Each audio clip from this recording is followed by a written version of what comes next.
For those people who don't know who Kate Bush is and completely forgotten who she may have been, she is the waif-like singer and songwriter who had an enormous hit with her first eerie single, Wuthering Heights. Out on the winding, windy moors we'd roll and fall in green. She was an original, a rarity in the pop world where so many performers look and sound much the same. She sang the Let's Rise, babushka, babushka, babushka, yeah, yeah. Is it a bird? Is it a plane? Is it a tree? No, no, no, it's a bush. Yeah, ladies and gentlemen, Kate Bush. Kate Bush. Kate Bush.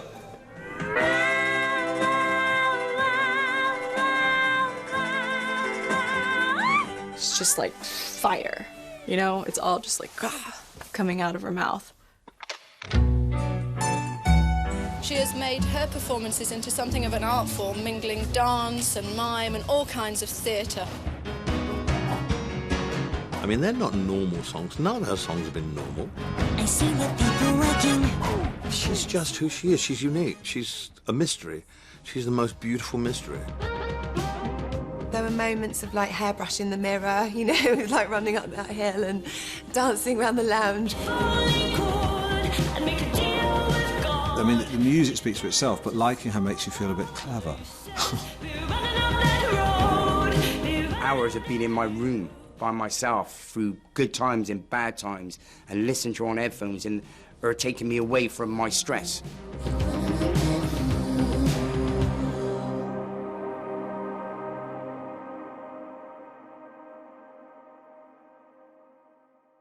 Let me tell you a story. When I had my civil partnership 9 years ago in 2005, and Kate, we invited Kate. We didn't think she'd come, but she came with her husband, Danny. And there were a lot of very famous people in that room. There was like 600 people. And all anybody wanted to meet was Kate Bush. I mean, musicians, anybody. They couldn't believe Kate Bush was there. She's kind of an enigma. I don't think she's ever particularly wanted to play the game, has she? But I think when you've done great work like she's done, and then you retract from the public, people almost have to make up their own version of you, don't they?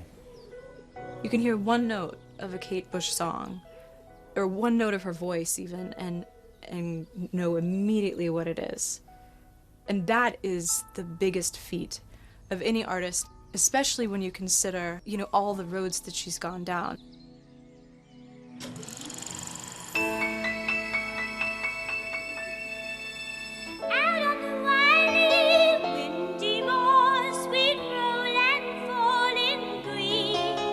When Kate Bush came along, sort of 78, I was in the Slits, and I remember I was sitting in a van outside our singer's house waiting to go and do a gig, and Wuthering Heights came on the radio, and I was like, what's this? And I kept waiting for the melody to repeat, because, you know, at that time, pop music was very much, Radio 1, you know, was repeating melodies very quickly, and this melody sort of meandered on in this high-pitched voice, warbling and dropping, but I was absolutely spellbound. When I first heard it, I thought that was extremely challenging, the vocal. It was almost hysterical and so up there, the register.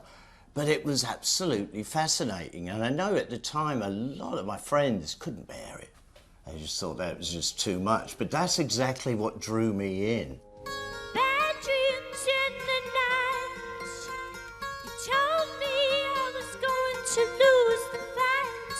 Leave behind my Wuthering Heights. Look, I can see Wuthering Heights. Well, I saw a series on the television about 10 years ago. It was on very late at night, and I caught literally the last 5 minutes of the series where she was at the window trying to get in. Who are you? I'm Catherine Linton.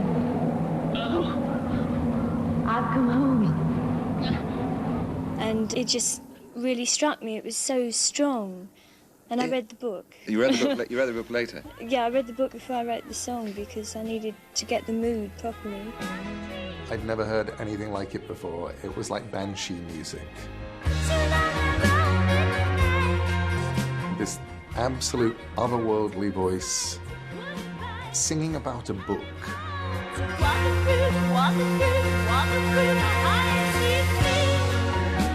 And as a bookish kid, I was always fascinated by anything, any music that seemed to be about or inspired by books. For that to have come out of someone's brain, period, is a remarkable feat. For that to have come out of someone's brain at 17 years old. This incredible song.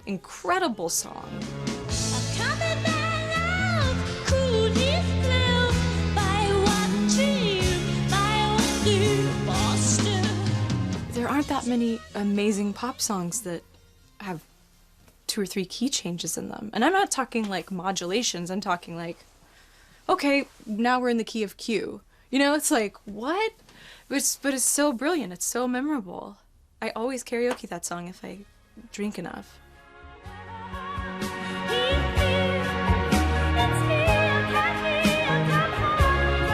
Wuthering Heights was not your normal type song. But that's why it was so brilliant. It was great to hear something out of the norm. You know, when things like that come along, they don't come along very often. I mean, when does the next Kate Bush come along after Kate Bush? There hasn't been one.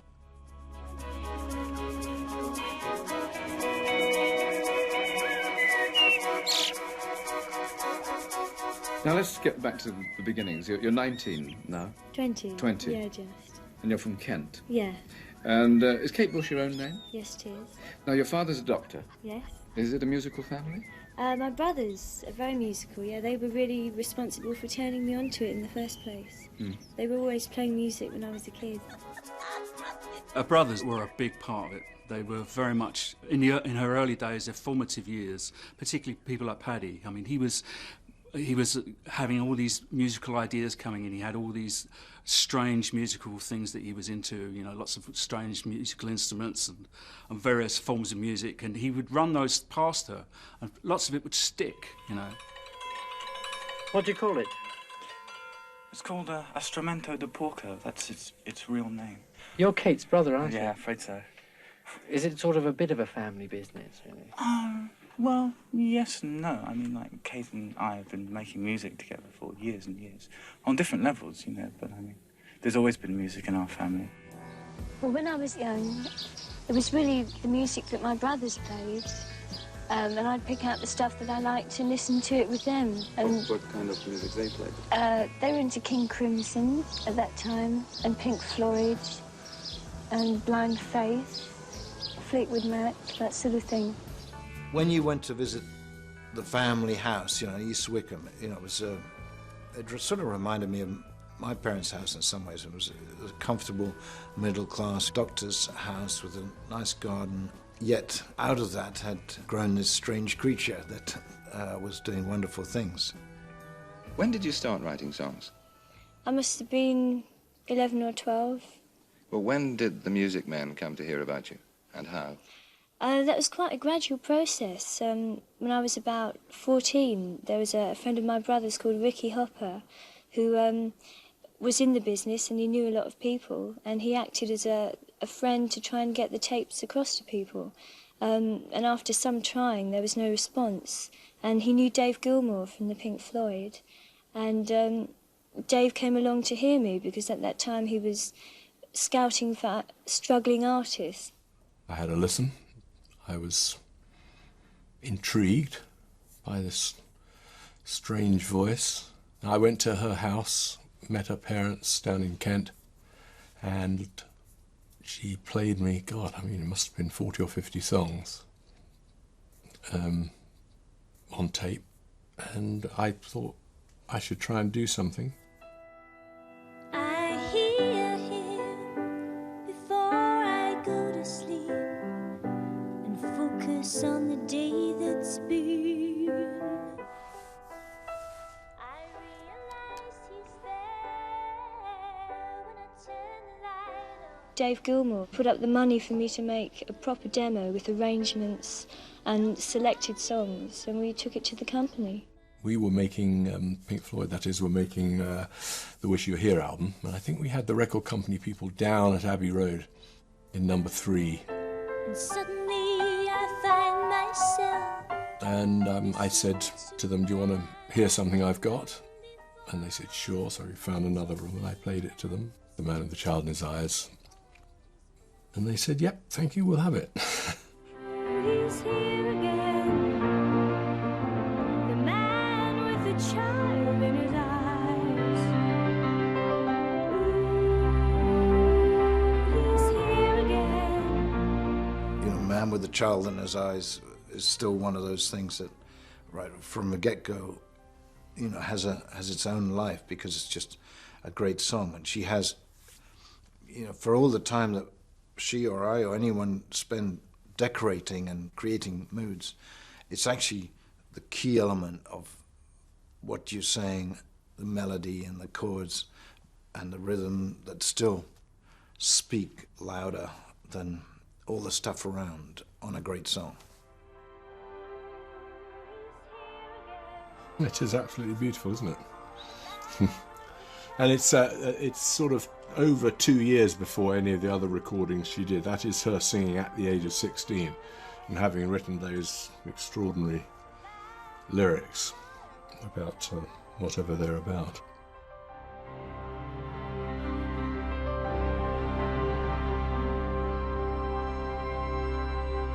The thing is with me, I only like extreme talent. That's the only thing I can listen to. And I like originators. Where does Kate Bush come from? You can't hear her influences. You know, it's like Billie Holiday. When I first heard Billie Holiday, I never heard anything like that in my life. The same with Kate Bush. I can't figure out musically, artistically, who her mother and father is.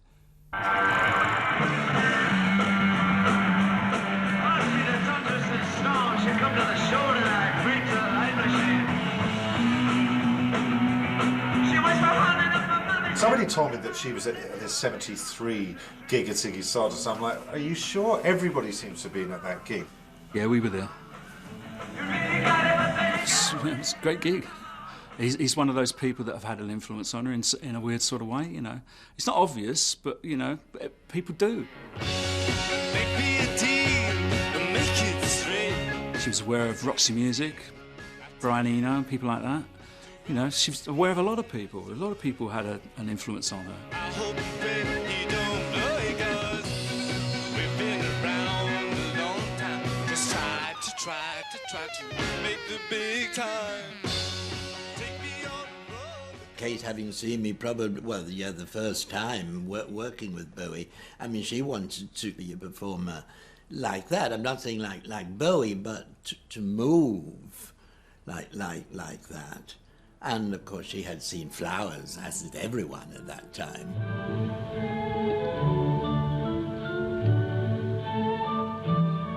I went to see a show, and it was Lindsay Kemp. And really, I'd never seen anything like it before. And what he was doing was he was using movement without any sound at all, something I'd never experienced. And he was expressing so much, probably more than most people would express with their mouths. And it suddenly dawned on me that there was a whole new world of expression that I hadn't even realised.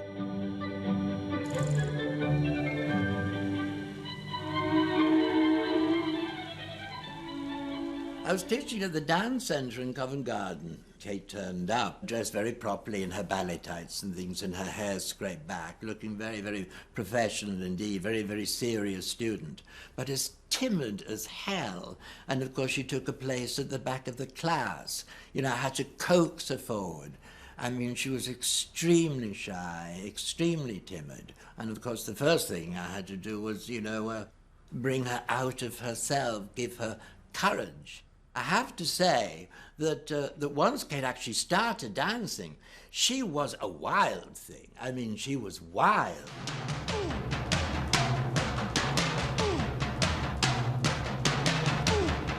One day, some months after knowing her, I got back to my home in Battersea, and there was an LP pushed under the door.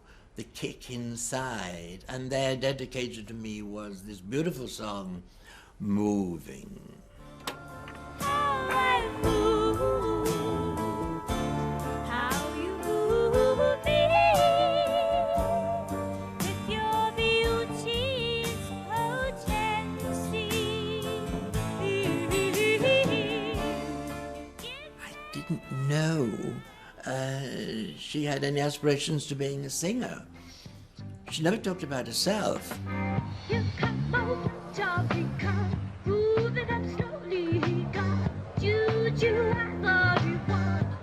I met her for the first time in the spring of '77, and we went around to her brother's house to meet her because we wanted to get a band together to do some pubs, and the idea was we'd get his sister to sing because we might be able to get a few more gigs if we had a girl singer, you know.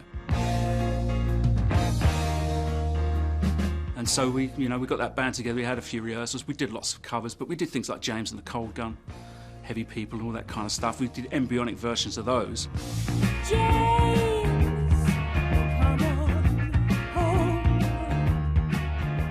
The first time you sang in public, do you remember that? Yeah, that was about 2 years ago in a pub in Lewisham. And I was so scared, I really was. And I knew from day one, I knew that there was no way this girl's not going to make it. She's going to be a huge success, you know. There's no way, because she was so driven for it, and her enthusiasm for it all, it was infectious, you know. Now we have a young person, Basil Bush's sister, who, as you know, was responsible for that great hit, Wuthering Tights. Kate Bush and the Bushwhackers. Rolling the ball, rolling the ball, rolling the ball to me. The early vocal style is really acrobatic, isn't it? It's kind of like, it's very, almost sort of vocal gymnastics, isn't it? Jumping around all over the place. She's almost still finding her style a little bit. It's quite kooky and strange.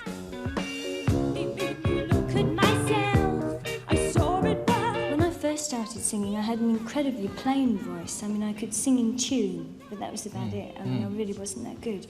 And really all I did was sing every day because I was writing songs. I would sing them. I was concentrating much more on my writing, and therefore my voice came through that. You can sort of understand the experimentation of her music through thinking about what she does with her voice. And she uses it as a kind of fabric to sort of pull and push and almost tear apart, and she's sort of stretching the fabric, not just of her voice, but of the whole kind of pop form, I think.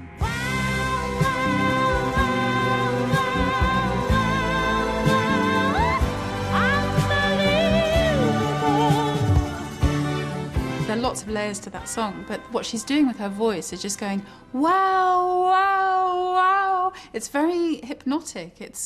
It's a bit like a siren, and then, you know, it whoops up to a very high register. It's like a child. It's like a kind of just reveling in what her voice can do.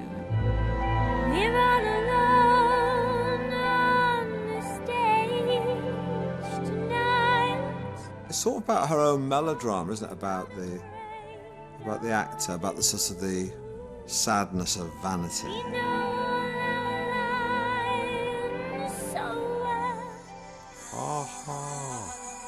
What you wanted.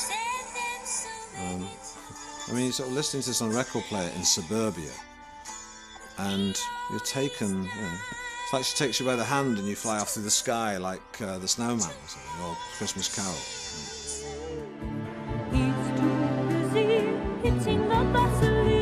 He's too busy hitting the Vaseline. I don't know if that's a gay reference or not. It's a bit rude. They'd give me a part, my love, but you'd have to play the fool. Whoa, whoa, whoa, whoa, whoa, whoa, unbelievable.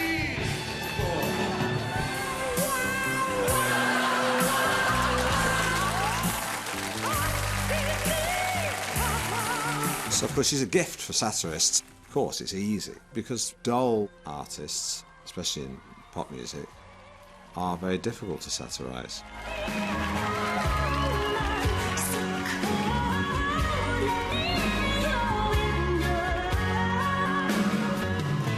It was all there on a plate, really, wasn't it? I'm running up that road.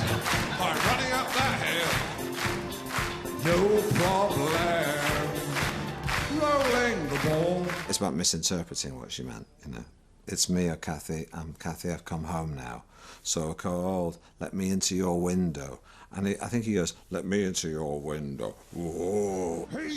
As if it's sort of cheeky and sexy and not about, you know, the angst of love. Let me into your window. Oh, Heathcliff. It was fun to do, people laughed, and Kate Bush came to the last night of my show to see it, when we performed in the West End. She said, it's so nice to hear all those songs again. That's what she said. We're all alone on the stage tonight.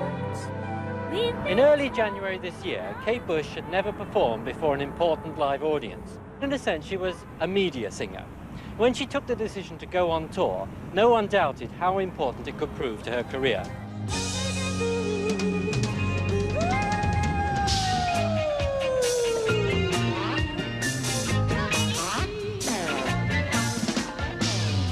Her early shows were so sensational. The ones she did at the Palladium, for example, were the benchmark for people's shows in the future.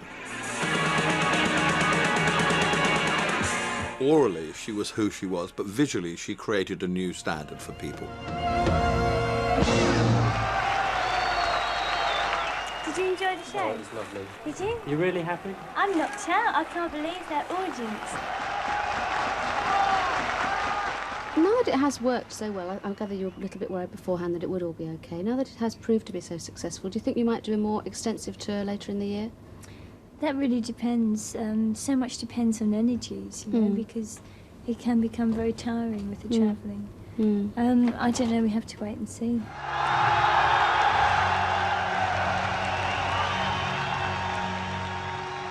I hope she doesn't mind me saying this, but I was about 14 years ago. I had a long phone call with her because I wanted her to do something, and she wouldn't do something live with me or do some song with me. And she rang me to tell me why, and it turned into a long conversation about performing on stage and how terrifying it can be, and how she hadn't done it for a long time, and she felt a little bit, just a bit scared by the prospects of going out there again.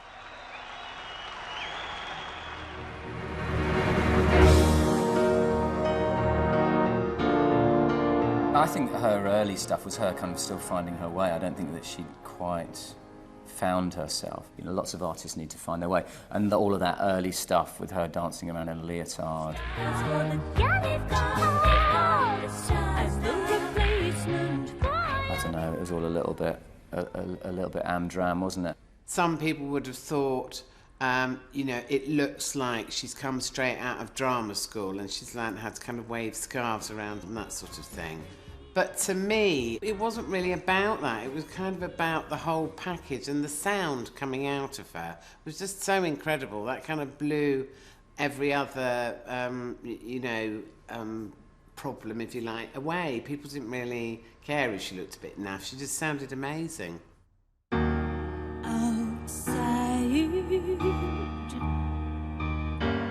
gets inside. Ooh. Through her skin. Breathing is a fetal song. It's a song of a reincarnated fetus coming round again, terrified of a nuclear war, terrified of the radioactivity outside, terrified of the idea that we won't be able to breathe. Nobody writes songs like that. It's utterly political, and it's utterly female.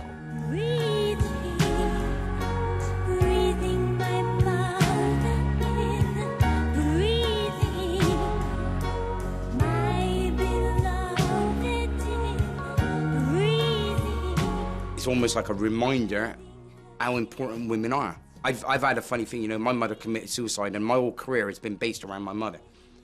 All around my mother because I didn't know her. And you know, just like keep breathing my mother in. That lyric there could be my whole career. And this is what I mean. I'm a kid from a council flat. I'm a mixed race guy who grew up in a white ghetto. Totally different life to Kate Bush. But that lyric, keep breathing my mother in, my whole career is based on that.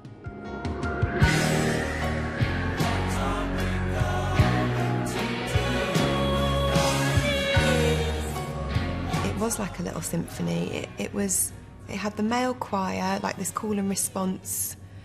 What are we going to do? And that she's like breathing, the way she's singing. I was just like, oh my God, what's this woman on?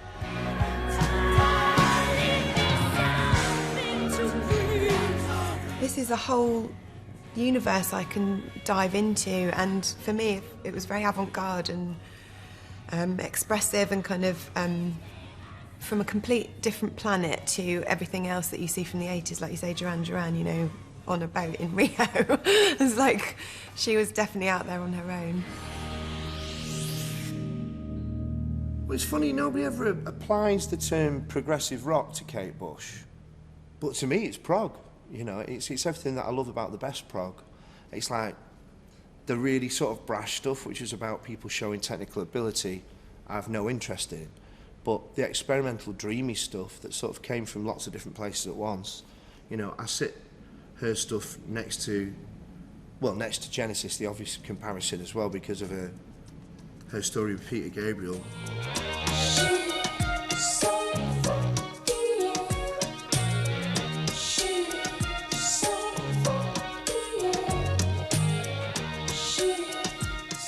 One, two, three, four. Gabriel used a computerized instrument called a Fairlight. Any sound can be fed into it, stored, and played back on its keyboard. What was so exciting was that you could take any sound in and then manipulate it.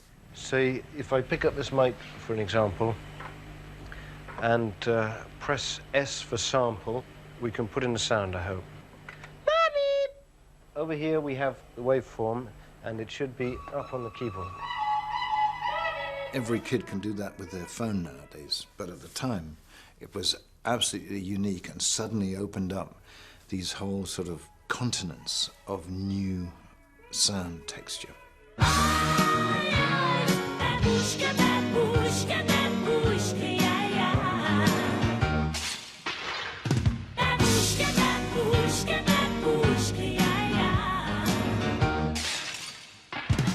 Well, she did give me a credit on one record for opening her windows. I had actually cleaned the windows, but I'm very happy to get any acknowledgement. She wanted to test her husband. She knew exactly what to do. A pseudonym to fool him. She couldn't have made a worse move. She sent him scented letters, and he received them with a strange delight, just like his The video is so kind of classic Kate Bush, because she does this thing whenever she's performing, which is that she's one version of herself, and then often when the chorus kicks in, she sang the letter. she becomes this other version, which is a kind of crazier version, and her eyes get very wide, and you know the camera zooms in, and she's sort of performing this kind of crazy, unhinged woman, and that's clearly inside her that she brings out in these songs.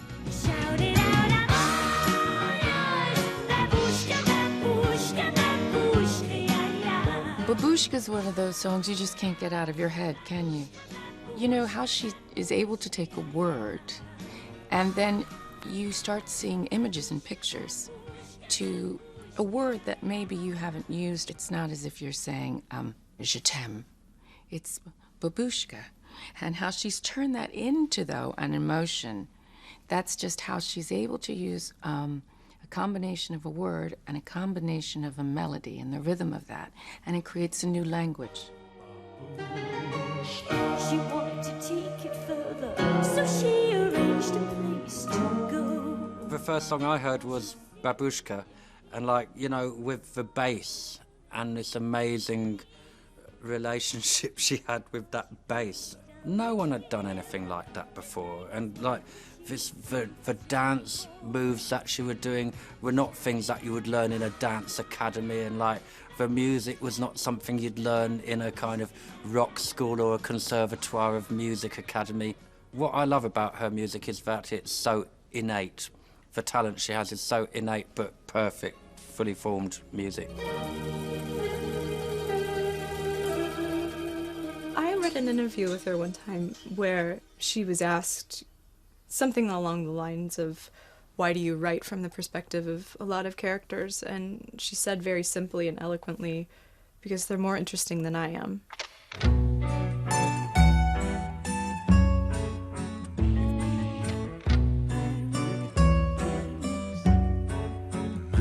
She seems to have an endless kind of ability to put herself in and empathise with different characters and viewpoints.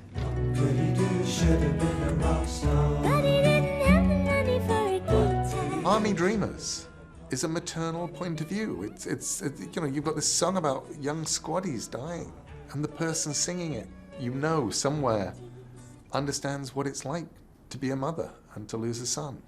Army dreamers, oh, what a waste of army dreamers. Byron once said of Keats, Keats writes about what he imagines. I write about what I live. And most rock and roll people write about their lives in some way, and Kate Bush is more like Keats in that she writes about what she imagines.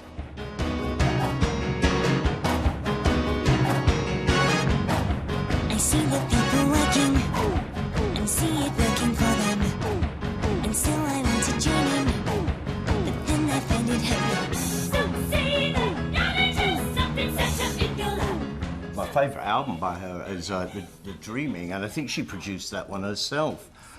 That got a lot of criticism, but I loved it. It was overloaded with textures and tones and all manner of things. It's a record that I still can play to this day and still hear new things. I mean, obviously it's not number one on the dance floor, but then all music shouldn't be.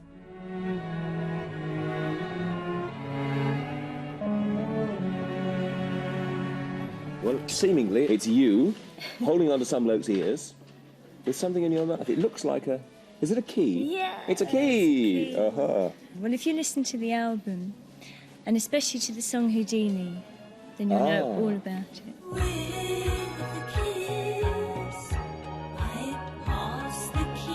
Well, it's with the kiss I'd pass the key.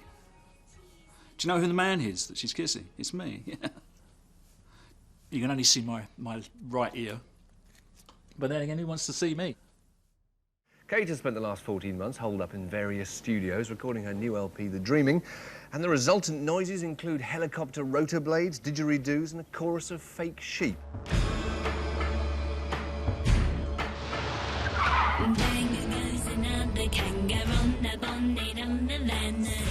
That on that track you employed, I think, Percy Edwards to supply the kind of synthesised jungle backing. Yes. Well, I knew that in the choruses we wanted to create a feeling of the landscape, and obviously there are a lot of Australian animals, and the sounds are very reminiscent of the environment. And of course Percy could come along and give us a selection of at least 10 different Australian animals. I'm not sure which song is the one where she's like donkey braying. There's one where she's like...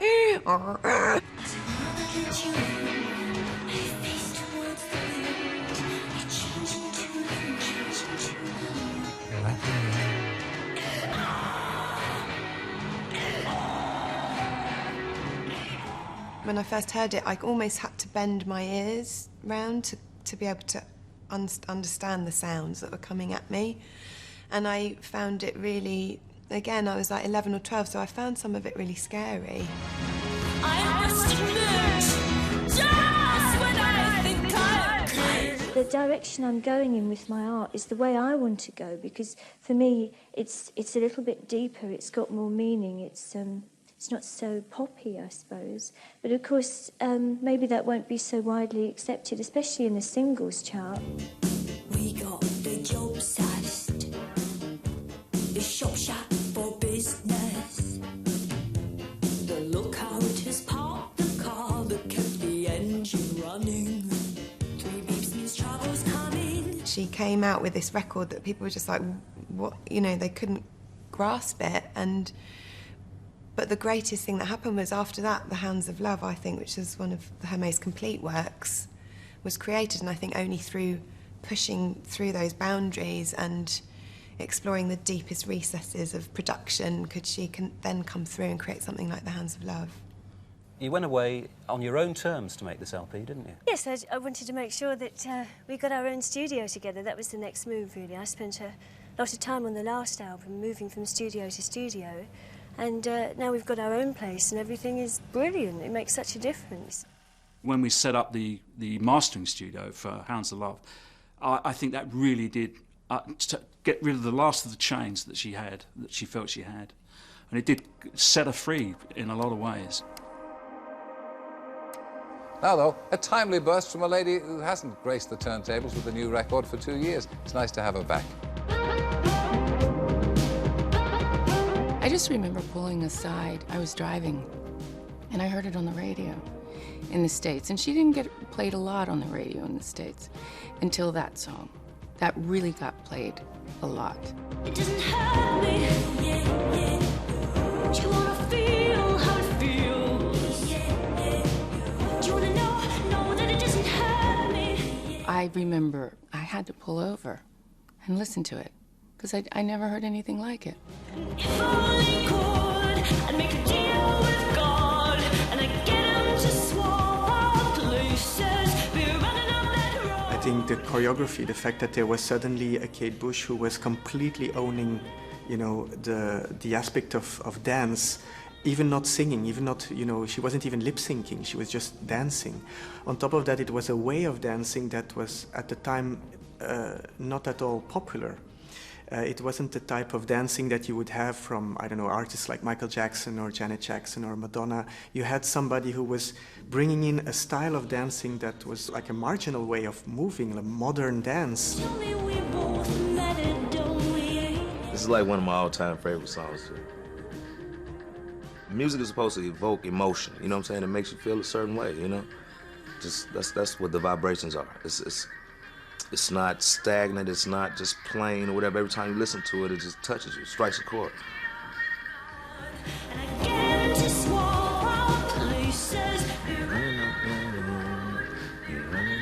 I was introduced to the music by my Uncle Russell, and he's kind of like a weirdo, like of the family, you know, he was a skateboarder and all kind of things. So I was like, you know, 6th, 7th grade, and I used to ride my bike to school and just listen to it. And then I just got deeper and deeper into it. That's, you know, one of my biggest musical influences. I love it.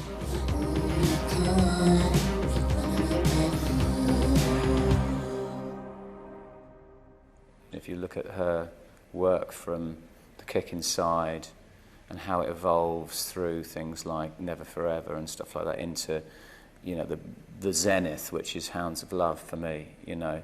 It's a beautiful evolution, and the songs are kind of becoming more sophisticated, even though they've always been sophisticated, even from the start. They're just developing a kind of calm sophistication. And I think she just always kept people guessing. Now here with the title track of her best-selling LP in the studio at number 18, Kate Bush with The Hounds of Love. In the trees, it's coming. When I was a child, running in the night, afraid of what might be, hiding in the dark, hiding in the... She starts the song with a quote from Night of the Demon, and it's a little bit scary. The hounds of love are haunting. I've always been a coward. It's like this repressed sexuality, so sensual and sexual, and it's so honest as well. I'm a coward and I'm frightened. You know, to state I'm a coward in a song is quite a brave thing to do, actually. Here I go. It's coming for me through the trees. It is like she's on a leash. It's like the whole song's on a leash and you're tugging it back, but you know it's just gonna escape and burst and run free. Take my shoes off and throw them in the lake, and I'll be... I'm convinced that as great as that record sounds, if you had anyone else sing it, you know, anyone else try to kind of weave and make it kind of do that thing where it burns like wildfire and it comes alive, no one else could do it. It's incredible the way she brings this kind of cold Arctic atmosphere. It's just like fire, you know? It's all just like coming out of her mouth.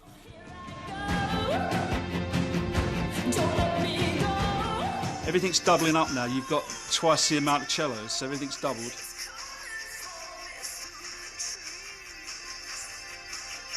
Fairlight synthesizer, and there's the wash, which is what she wrote the song with. What we've done is I'd set up a pattern in the Fairlight page R, put that to tape, so she had that pattern to play along with, and then she used the Orchestra 5 sound as a wash to actually write the song with, which is what you hear all the way through. It's that kind of washy synthesizer sound that's underneath it all, and then all the cellos just dance over the top of it. Virtually no backing vocals at all. I think that's the strength of the song, is the fact that it's very little to get in the way of that lead vocal. And now I'm playing the song in my head. She's like, do you know what I really need? Do you know what I really need? Need la la la la la, yeah, yo, yeah, yo, your love.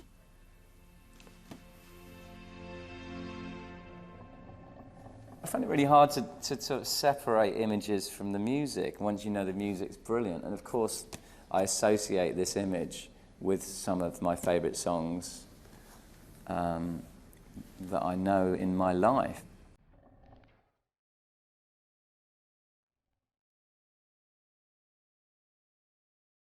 The second half of The Hounds of Love that's really where the magic is for me. I mean, the first half is a collection of the singles almost, isn't it? But the second half is an incredible sort of series of songs, and Dream of Sheep, which is so beautiful.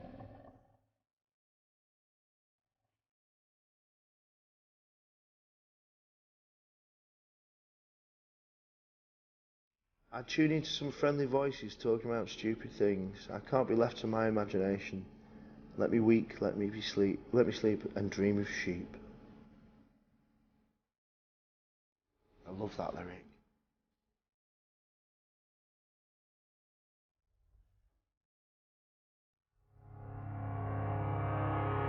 The way it kind of goes into the stranger songs like Waking the Witch and things like that, where it's just these odd little, uncomfortable little musical moments.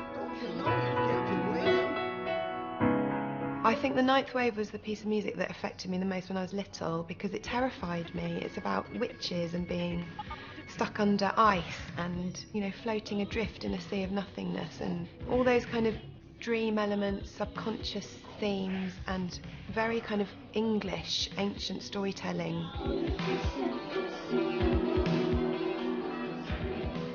It seems like on that piece of music she captured that moment between waking and sleeping.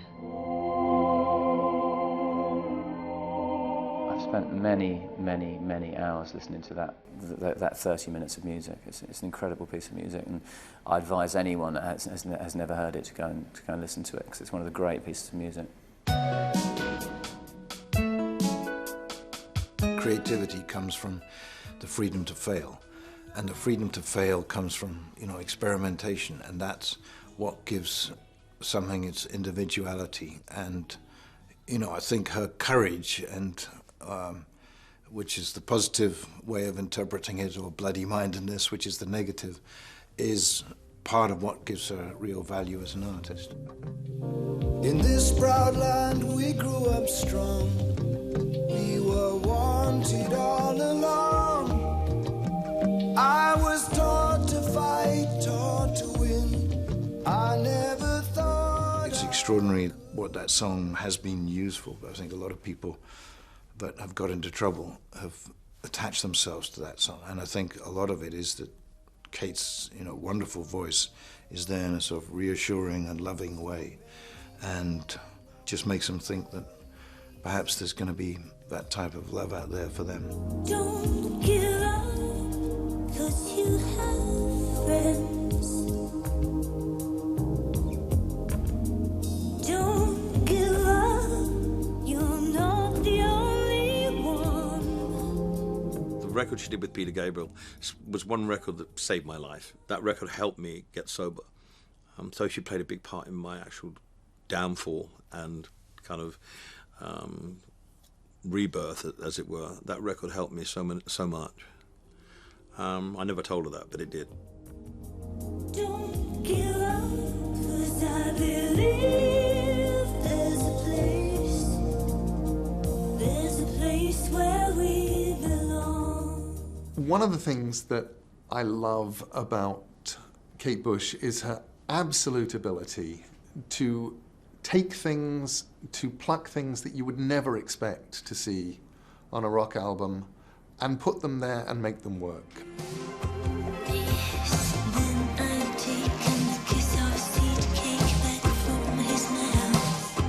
James Joyce's Ulysses, one of the greatest passages in all of English or Anglo-Irish literature, is Molly Bloom's glorious soliloquy, ending in a sequence of yeses.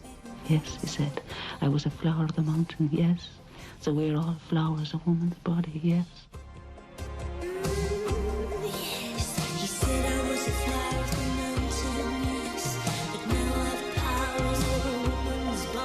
It's about embracing the world of the senses, embracing yourself, embracing sex, embracing love, embracing the future, embracing all possibility. And it goes all the way back for me to Wuthering Heights. This is somebody who's not afraid of books. This is somebody who's not afraid of reading, somebody who's not afraid of writers, and who's not afraid of translating, being an intermediary, being a door between the world of books and the world of rock. I still remember going to the CD store and buying Sensual World when I was 16, and the cover, and there's a rose in front of her mouth that has bloomed. She's got big wide eyes, and I remember, you know, putting it in the shitty car stereo on the way home, and, you know, and my life was forever changed.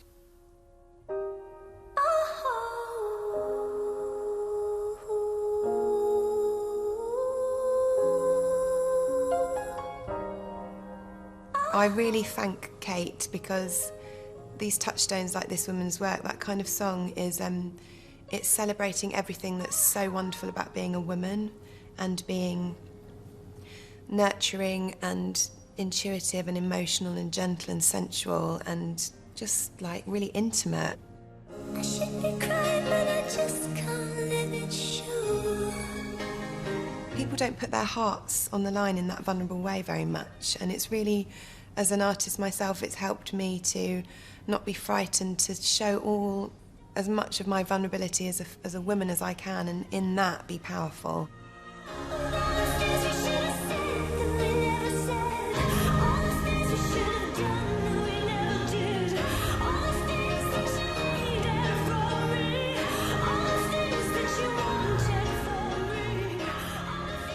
It's as if within her voice there's everything, every possible facet of human experience is there under her surface, and her work as a writer is to constantly draw that out, and not just the particularity of her experience as a female body, but her experience as a person, which is to be prey to all kinds of forces and sensations.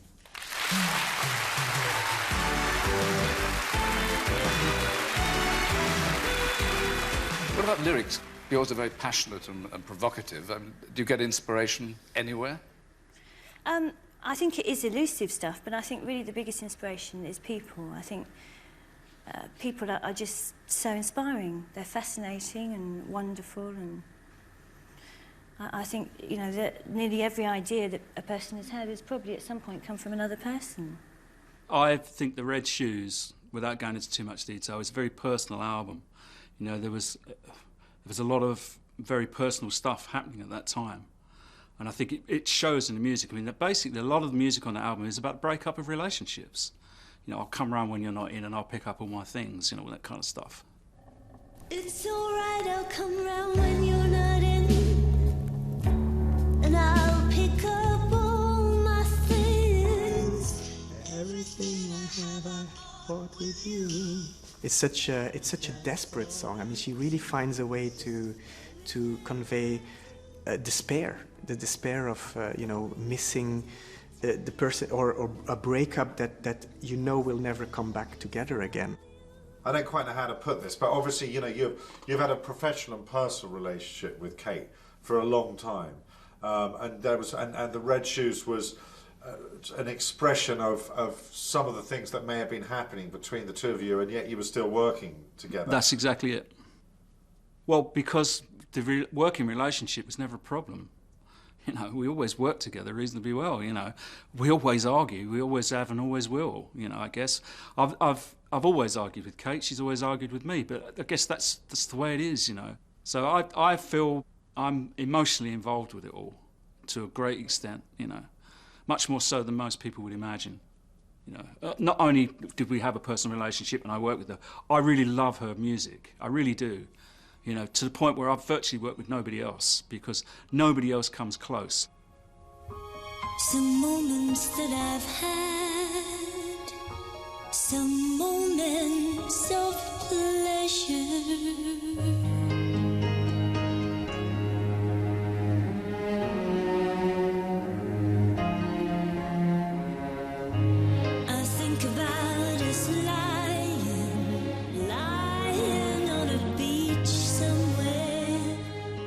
I was just really sad that suddenly someone who was making work that was accessible to me suddenly became inaccessible because of circumstances, personal choices or whatever.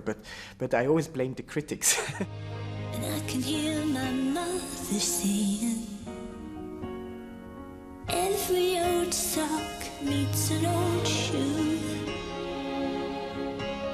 And that a great saying,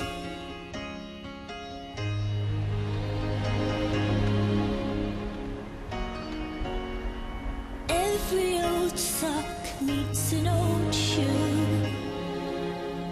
The fact that she took time off to raise her child and disappear and give Bertie a wonderful life, the humanity in her is so great, and she wasn't interested in anything except, raising her child and being happy.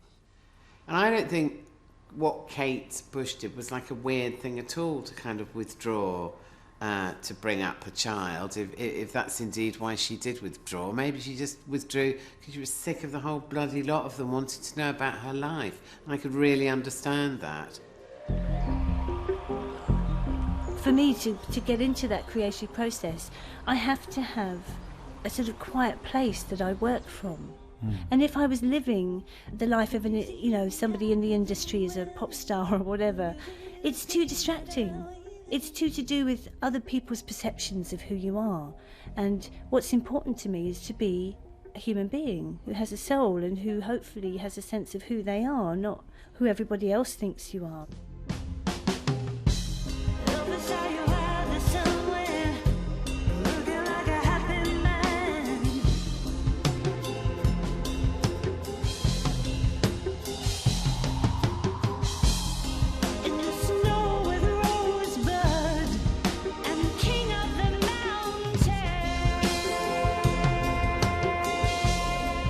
John Harris, there's been some anticipation over this. Someone even wrote a novel called Waiting for Kate Bush about the long wait. Has it been worth it? Well, I think there's probably less anticipation in the real world, in quote marks, than there is in certain circles of the media. I think people get themselves in a right old tiz about this record. There's still an element of We Are Not Worthy about Kate Bush.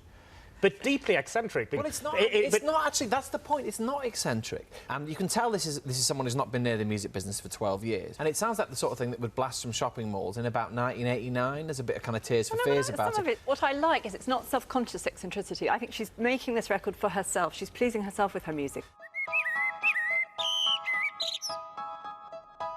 The Ariel album. My favourite on that album is actually that song called Prelude. It's just the sound of some cuckoos and the sound of a child's voice. And she just manages to combine these very, very prosaic, pure elements and turn them into magic. She's always been able to find, let's say, the language of nature. She would be able to make you hear words within, the sounds that birds would make. You would actually hear that they're saying something. Kate Bush makes a record, then you don't hear from her. And you play the stuff that she's made already and you listen to it. And one day you are surprised and she brings out something else, and she's been quietly working away on it for however long she wanted to work on it. And I love that. I love the willingness to be quiet until it's time to speak, which is something that she does over and over. You're not a Langor monkey.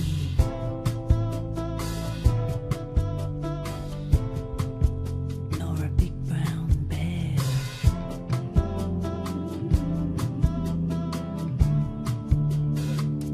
You're the wild man. 50 Words for Snow. My favourite track on that is where her little son, he sings, I am sky. You know, that amazing, like, choral boy, pure voice was like, it's just so lovely to hear the generations coming through and that they're making music together. I am sky.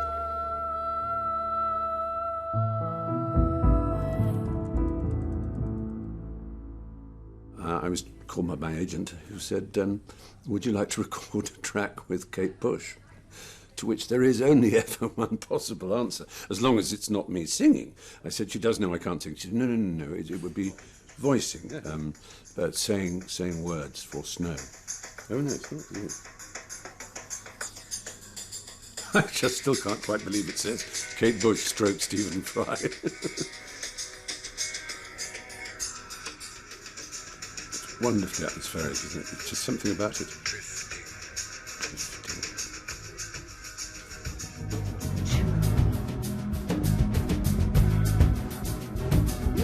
Twisting.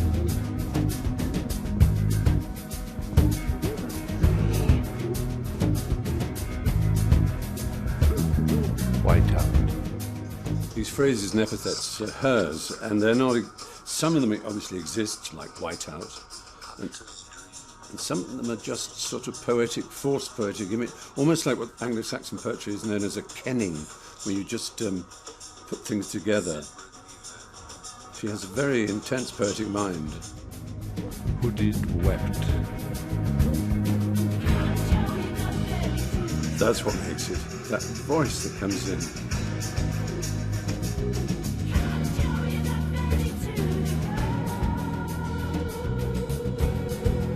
The intention is to tell a story, to create a sonic world for us, a sonic painting for us to walk into, without having to see her. She's transcending that. She's choosing to transcend that, and that's a very powerful thing to do.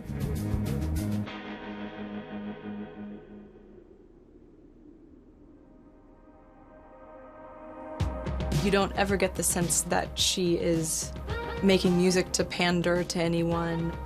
I think you always get her absolute best attempt at her true vision whenever you get a Kate Bush record. The words coming to my mind is national treasure, but that means kind of like an almost dead person, doesn't it, or something? She's become a legend, not just because she's been absent, but because she's important to musicians as much as she's important to the British public. She's one of those people that has got the muse over their head. She's got this special way to tap in to the energy and reality of music. She takes you somewhere else. You know, there are other artists, they're of a genre, aren't they? And you can sort of jump between them. I don't think you can do that with her. I think you have to fully submerge yourself in, I was going to say the bush, but I better not.